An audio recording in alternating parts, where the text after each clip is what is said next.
माणसाची सध्याची अवस्था कशी झालीये याची थोडी समीक्षा करायची झाली तर कस्तुरी मृगाची गोष्ट ऐकावी लागेल. मृग म्हणजे हरिण.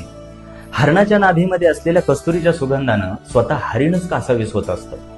स्वतःच्या नाभीमध्ये असलेल्या त्या सुगंधाच्या शोधात बेभान होऊन चहूकडे सैरावैरा पळणारा तो मृग अक्षरशः खडकावर डोकं आपटून स्वतःच्या विनाशाला सामोरं जातो. पण मे कशी आहे? ज्या सुगंधाच्या शोधात अख्खं आयुष्य घालवलं तो सुगंध आपल्याच आतमध्ये दडलेला आहे हे मात्र त्याला ओळखता येत नाही. मी नाही म्हणत, जगद्गुरु तुकोबाराय म्हणतात, मृगाची अंगी कस्तुरीचा वास, असे ज्याचा त्यास नसे ठावा. सगळ्या नसल्या तरी काही गोष्टी मात्र नक्कीच आपल्या जवळ असतात. आणि म्हणून नेहमी दुसऱ्यांचं मूल्यमापन करत बसण्यापेक्षा कधीतरी स्वतःचं आत्मपरीक्षण सुद्धा आपण केलं पाहिजे. अन्न पचवता नाही आलं की आजार वाढतो, यश पचवता नाही आलं तर दंभ वाढतो, आणि कौतुक पचवता नाही आलं की अहंकार वाढतो. आणि म्हणून स्वतःकडे पाहणं फार गरजेचं आहे.